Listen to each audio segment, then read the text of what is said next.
كل سنة وانتم طيبين. النهاردة هنعمل فكرة بسيطة قوي وسهلة تنفع لتوزيعات العيد او هدايا الاطفال في اي مناسبة.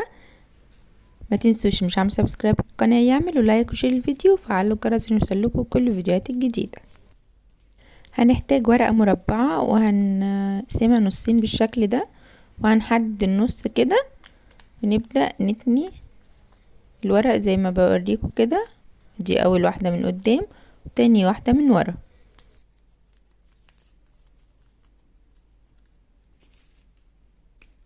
هنرسم شكل بتلة الوردة ونقص عليه.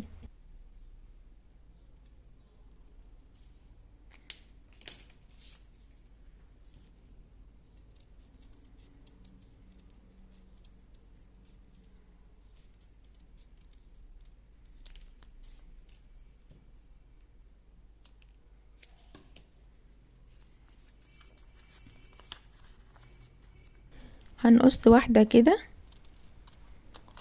وهنلزقها بحيث تبقى ملمومة شوية وتدينا شكل احلى.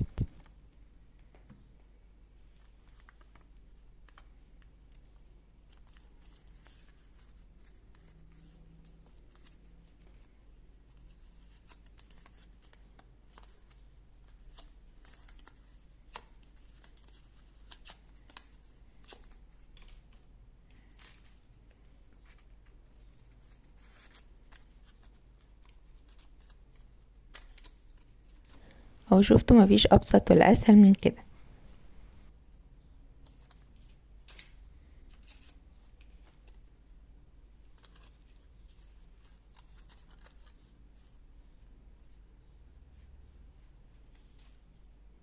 تقدروا كمان لو حابين تزودوا عليها ممكن باي ورق اخضر وتلفوا الشاليمو بتاعها بالشكل ده اهو، تلفوه وبعدين نحط جلو او اي مادة لاصقة ونلزقه.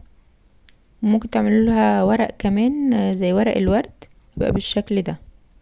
ده طبعا يرجع ليكوا، شكلها جميل قوي وبسيطة وسهلة جدا، تقدروا تعملوا منها كمية كبيرة في وقت قليل.